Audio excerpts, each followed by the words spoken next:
is going on, guys? JD from New York here. WWE Elimination Chamber taking place from Minneapolis, Minnesota, February 23rd, 2014. This is your official review of tonight's pay-per-view.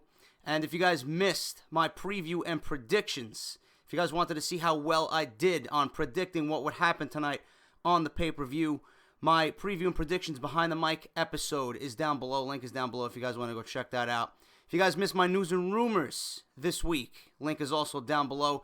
It is now being called off the script. So if you guys missed that, like I said, everything you need is down below in the description. And finally, guys, I want to thank my buddy Isaac the Radical. Mr. Isaac, I greatly appreciate your services, my friend. Beautiful thumbnails for Off the Script and the Elimination Chamber tonight. I greatly appreciate it, man. Thank you very much. As always, you are a vital part of what I do here for my WWE content. Now, Elimination Chamber, guys. Typically, I come on here and I am very negative. I'm very negative about the WWE product. Today, I went into this with a little bit of optimism, a little bit of positivity. And, you know, I'm gathered around my friends. I'm gathered around my brother and my girlfriend and her brother. You know, we were all watching the pay-per-view intently. Okay? All wrestling fans, all wrestling minds thinking alike. We all want Daniel Bryan to win the WWE Championship. Typically, I would have complained about Daniel Bryan failing to win the WWE Championship. Typically, I would be on here bitching and moaning about why the WWE is just ruining Daniel Bryan's character and burying his push for the Yes Movement. Now, I'm going to be completely honest with you. I understand what the WWE is doing. At the Royal Rumble, I was upset about Daniel Bryan's absence from the Royal Rumble. I was upset because it just did not make sense for him not to be there. It did not make sense for Daniel Bryan not to win the Royal Rumble. Everything was aligned. The stars were aligned. The sky was a beautiful moonlit sky. Everything was fucking perfect for Daniel Bryan to win the Royal Rumble. Yet, when number 30 comes, Rey Mysterio was the last one out, and Batista ultimately won the Royal Rumble. Now, that's what I was upset about. Coming to the Elimination Chamber, I knew Daniel Bryan wasn't going to win the Elimination Chamber going into this pay-per-view. I knew Randy Orton was going to walk out, and that's exactly what he did. Randy Orton walked out and is still your WWE Champion, but obviously he didn't do it on his own. Corporate Kane has ruined Daniel Bryan's chances once again of becoming the WWE Champion. We all want Daniel Bryan to be WWE Champion. Well, I shouldn't say all of us. Most of us, those who don't see Daniel Bryan as a pure winner and the face of the WWE when John Cena is finished, I don't know what to tell you. It's staring you right in the face. Daniel Bryan is the chosen one. Daniel Bryan will be the WWE Champion, but that did not happen tonight. And I'm fully understanding of why he is not the WWE Champion walking out. Now, obviously, if he won the championship, it would have been great. It would have been a surprise. Everybody would have went home happy. The Minnesota crowd would have tore the roof down, just like any other arena if Daniel Bryan was to win the WWE Championship. But I understand why he did not win. I understand what they're doing as far as Triple H and Daniel Bryan colliding at WrestleMania. This all makes sense. Corporate Kane, ruined Daniel Bryan's shot. In the end, Randy Orton delivered one RKO. He kicked out. I'm like, at that point, I was like, is the WWE going to send the crowd home happy? And then obviously, before I finished typing that tweet, Randy Orton was delivering another RKO, and that was the end of the match. But the one thing that just doesn't make sense here in the Elimination Chamber is Kane came out and started ushering superstars out. Sheamus got eliminated. Christian got eliminated. And then the Wyatt family interferes, and they cost John Cena the match. All of a sudden, the lights go out. You see their introduction, and all of a sudden, the lights come on, and the Wyatt family is already in the ring. So they eliminated John Cena like I knew that they would. Bray Wyatt and the rest of the Wyatt family, they eliminated John Cena from the match. That's going to set up your WrestleMania match between John Cena and Bray Wyatt. But Kane comes in and got to throw his 2 cents in. And obviously, I knew he was going to play a part in Daniel Bryan's demise at the end of the night. But the one thing I don't like is the predictability. Kane was attacked by Daniel Bryan because Daniel Bryan seen the opportunity to take a cheap shot at Kane, leveled him, and he's laying on the chamber itself. The door is closed, but What I don't understand is why Kane was in the chamber with the door closed. I mean, as a storyline, as far as the storyline purpose goes, it just doesn't make sense for Kane to be in the chamber with the door closed and the referee not even, being mindful of that. It's just sloppy booking to me. And that's the one thing I noticed. I knew Kane was going to play a factor in the decision, but having Kane inside the chamber with the referees on the outside closing the door, and then the referee on the inside not being mindful that Kane is just laying on the outside of the chamber, or inside the chamber, I should say, outside the ring, it don't make any sense to me. It's just silly and sloppy.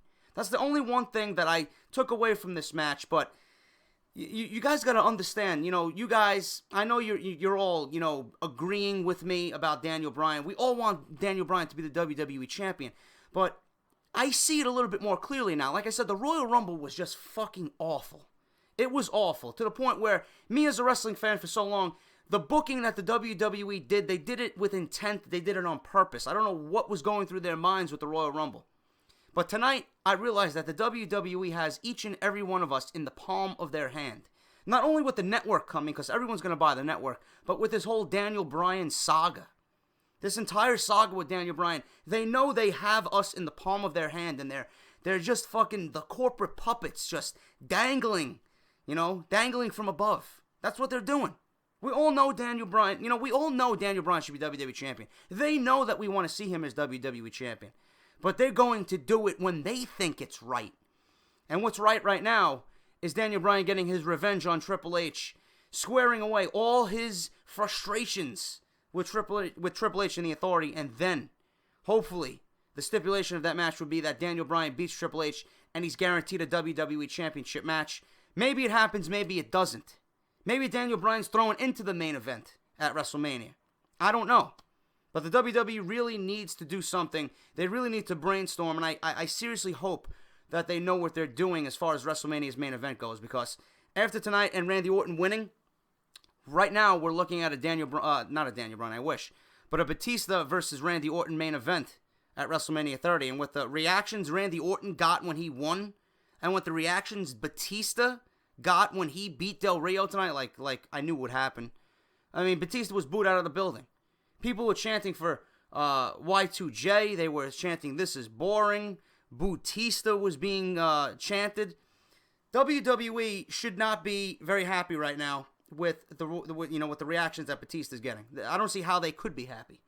This is the man you bypassed Daniel Bryan for to win the Royal Rumble, right?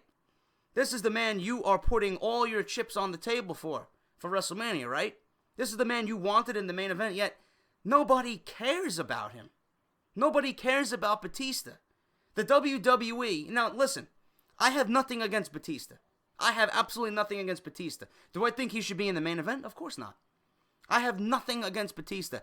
Everything that is happening to Batista right now, as far as crowd reaction goes and, his entire push, this is all WWE's fault. This is the WWE. They're to blame. Batista has nothing to do with this. They booked him to win the Royal Rumble. They booked him in a fucking piss-poor match with Del Rio, which lasted about 10 minutes. Del Rio was the face in this match. Del Rio never got a reaction like he did tonight, and he was being revered and cheered because he was going against Batista, and everyone just right now dislikes Batista. They know he doesn't belong in the main event. They know he doesn't deserve a title match. Yet the WWE is riding this man into their main event. I don't see Batista as a headline name. I just don't. I don't know what you guys think, but I don't see him as a headline name. I never seen Batista as a headline name. Never. Even when he was an active, superstar on the roster before he left 4 years ago. I never seen him as a headline name. I just don't like his in-ring style. I don't like his look. I mean, he did great work as a heel right before he left with John Cena. That's about it. That's the only thing I truly remember about Batista's run. I just don't see him as a headline guy. I don't even see Randy Orton as a headline guy for WrestleMania. I just don't. Nobody cares about these guys. Nobody. I don't care about them. You don't care about them. 80,000 people, in New Orleans are just not going to care. They're just not going to. And this, I really hope, and I tweeted this out, I really hope the WWE knows what they're doing with this main event. Because if this goes on to be the main event at WrestleMania, shit's going to fly. shit is going to fly, and WWE is going to have to clean up the fucking mess. Now, if they're going to add Daniel Bryan into the equation for WrestleMania 30's main event, which I don't see them doing, then that could be a headline show. Then that could be a headline match for the pay-per-view. And then the WWE can send the crowd home happy and have Daniel Bryan get his WrestleMania moment and finally be crowned the WWE champion. But as of right now, as we see this right now, Orton versus Batista is not a main event worthy, especially for WrestleMania 30 main event. I just don't see it. If this continues to go the way I think it's going to go, this match should not close the pay-per-view. There's no reason for it to close the pay-per-view. Lesnar versus Undertaker either needs to close the pay-per-view, or Triple H versus Daniel Bryan needs to close the pay-per-view and send the crowd home happy. Nobody's going to be sent home happy if it's Batista versus Randy Orton in the main event. They're just not. It's going to be a piss-poor main event, and that's not what WrestleMania embodies. That's not what I think about when I think about WrestleMania. I don't want to see Batista. I don't want to see Randy Orton. I want to see people that I genuinely care about. And as of tonight, Orton wins the WWE Championship or retains it, and Batista already won the Royal Rumble. He, takes care of Del Rio tonight, and there's your main event. So, the Elimination Chamber, though, as a whole, fantastic fucking match. I loved it. It was great up until the last couple of eliminations. When the Wyatt family was done with John Cena, I knew what was happening, and then it became a little bit too predictable. But as far as chamber matches go, it was fantastic. Absolutely fantastic. The wrestling in the match was great. There was highlights of the match where Christian was on top of the pod, big splash, Sheamus. Randy Orton at one point locked himself in the pod, and Sheamus was like, you know what, fuck this. You're being an absolute bitch, hiding from everybody. So Sheamus turned his back and literally bro-kicked the pod, broke the glass, and reached in to grab Randy Orton. That was a highlight of the match. That was probably my favorite highlight of the match. And then Cesaro had a good showing. Cesaro being built up as a beast as usual. He had a great showing even though he lost. Everyone was pulling for the dark horse, Cesaro, to actually make it to the end. But he did show a good match. He had a great showing. He lasted till the final four. And then obviously he was eliminated. But the match as a whole was fantastic. I would definitely put it in my top 5 chamber matches of all time. The Elimination Chamber is always a great pay-per-view because, it's just what it embodies. You got 6 guys in the fucking chamber all battling it out for WrestleMania, and that's what they did. It was an all-out war. These guys showed you why it is important to them that they want to go to WrestleMania and main event WrestleMania 30 as the WWE Champion. That's the story that was told in the ring tonight, and it was great. Great chamber match. Predictable towards the end, but all in all, it was a great match that left a lot of people saying, you know what, that was a damn good fucking match. And I hope you guys agree with me. Now, the other thing, the highlight of the night was the Shield versus the Wyatt family. I'm going to tell you guys this right now, and I said this on Twitter. What I'm going to tell you perfectly embodies this entire match. The Wyatt family versus the Shield, after that match was over, that is the one reason why we are all WWE fans. After that match was over, that is the one reason you could look yourself in the mirror and proud to say, this is why I'm a fucking wrestling fan. This match was absolutely fucking incredible. Everyone that I watched this match with tonight, everyone was glued to their fucking TV. Nobody was on their phone. Nobody was doing anything else but watching that match take place. And the match did exactly what it needed to do. It needed to be an all-out fucking nuclear war in the middle of that ring. The Wyatt family versus the Shield may go down as probably the best match of 2014 when all is said and done. Bray Wyatt and the Wyatt family went ahead and just completely butted heads with the Shield. Justin LaBar on Twitter tonight perfectly said, there needs to be no hot tags. There needs to be no fucking interference. Let these guys go at it, and let's see a fucking war. And that's what it was. This match, again, like I said through this whole program, had old school written all over it. This match was phenomenal. The spots Seth Rollins did, flying over the top rope. The spots with the announce table, with Seth Rollins going through the announce table. Double chokeslam by Rowan and Harper. Luke Harper showing you why he's going to be a major player when all is said and done, and he's done with the Wyatt family. Luke Harper impressed the fuck out of me tonight. Roman Reigns continues to impress the fuck out of me. These guys are going to be the future of the WWE, folks, and the crowd added to everything. They added to every element of this match. Unbelievable reaction. Now, The Wyatt family did end up winning, which was the right decision. Obviously, you're gonna break Roman Reigns away from the Shield. You're going to, put him in the main event spotlight eventually, and you're gonna break him away as a singles guy. Now, Seth Rollins was chokeslammed through the announce table. Okay, obviously he was taken out of the match. Bray Wyatt and Dean Ambrose fought into the crowd. After that, you never seen Ambrose again. Now, the one question remains: Roman Reigns was left all alone to go against the Wyatt family. He actually broke out of Sister Abigail before Bray Wyatt actually unleashed that move on him. Bray Wyatt actually kissed Roman Reigns' forehead. Reigns blocked the move, and then obviously after that, Roman Reigns was pretty much done deal. 1, 2, 3. Bray Wyatt hits Sister Abigail on him. 1, 2, 3. The match is over. But the one question taken away from this is, where was Dean Ambrose? Where was Dean Ambrose in all of this? That's going to be the one question on Monday Night Raw tomorrow. Why wasn't Dean Ambrose there to help Roman Reigns? Seth Rollins has a reason, because he was just destroyed through the Spanish announce table, the double chokeslam by the Wyatt family. But where was Dean Ambrose? All he did was battle into the crowd and get thrown over the railing by Bray Wyatt. Where was he? That's going to be the one question that is going to be lingering on everybody's mind when going into Monday Night Raw. But the match itself, this pay-per-view was better than the Rumble. I'm not going to say it was a great pay-per-view. It takes a lot to be a great pay-per-view. But out of 10 stars, I would give this pay-per-view a 6. If you guys want to go and watch this pay-per-view, if you missed it, I don't know if it's going to be on the network or not. But if it is, if it's not, this one match is worth every fucking penny for this pay-per-view. If you want to go spend $49.99 or whatever it is to go buy this pay-per-view, I highly recommend it, simply because of that one match. That's how great that one match was. It reeked of old school. You seen the fucking the whole youth movement happening right before your eyes, and the crowd was unbelievable. If you guys thought the Pittsburgh crowd was hot at the Royal Rumble, Minneapolis showed you why everyone wants to see the youth movement in WWE. The Wyatt family ends up getting the win, like I knew.